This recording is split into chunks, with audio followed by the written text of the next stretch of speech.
ఇంకొకటి ఇక్కడ డైరెక్టర్లు ఒక్కొక్కరు ఒక్కొక్క రకంగా ఉంటారు సార్.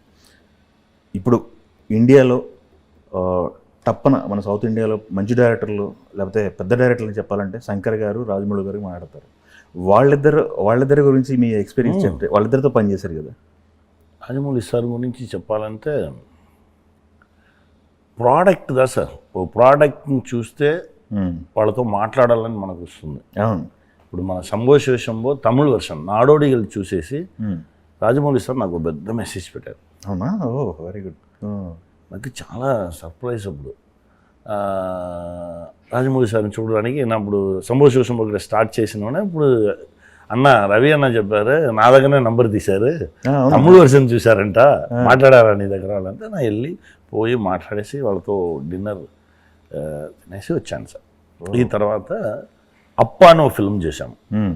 అప్పా ఫిల్మ్ చూసేసి విజేంద్ర ప్రసాద్ సార్ కాల్ చేశారు, ఐ వాంట్ మీట్ యూ.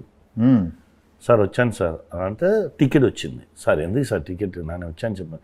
నేనే కదా నిన్ను చూడాలని అడిగాను, అందుకే నేనే టికెట్ పంపిస్తా, ఎయిర్పోర్ట్లో కారు ఉండు, నువ్వు వచ్చేయను. వచ్చి వెళ్తే తీసుకెళ్ళారు. అక్కడ బాహుబలి 2 షూటింగ్ జరుగుతుంది.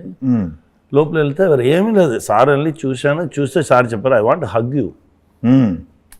నా నీ అప్పా ఫిల్మ్ చూశాను, హగ్ చేసుకున్నాం. బ్రేక్ఫాస్ట్ లంచ్ చేద్దాం. లంచ్ చేసాం. ఓకే నా వెళ్ళాను సార్. ఎయిర్పోర్ట్కి వచ్చేసాను. ఎయిర్పోర్ట్కి వస్తే ఇంత బిజీలా రాజమౌళి సార్ మెసేజ్ పెట్టారు, నువ్వు ఇంత దూరం వచ్చేసి నన్ను చూడలేదు అని. సార్ లేదు సార్, వార్ షూటింగ్ చెప్పారు, నా వచ్చి అక్కడ ఏం సార్ చేయను అంతా. నాన్నగారు కలిసి చూసాము ఆ ఫిల్మ్, వెరీ నైస్ మూవీ, మనం తొందరగా కలుద్దామని చెప్పి ఒక మెసేజ్ వచ్చింది.